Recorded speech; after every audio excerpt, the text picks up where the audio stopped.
Kumusta mga kaibigan sa Village Channel? Ngayon ipapakita ko paano i-record ang panloob na audio sa Windows. Pumunta sa search, i-type ang OBS Studio. I-download. May Windows ako, malamang tulad mo rin. Susunod. Buksan ang installer at i-install ang programa. I-click lang ang next, next, next at install. Pagkatapos mayroon na tayong OBS Studio.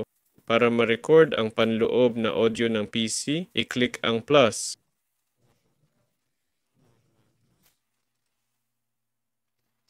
Piliin ang audio output capture.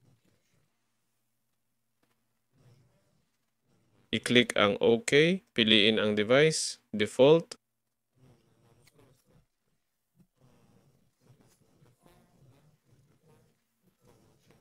Ngayon may programa na tayo para i-record ang panloob na audio.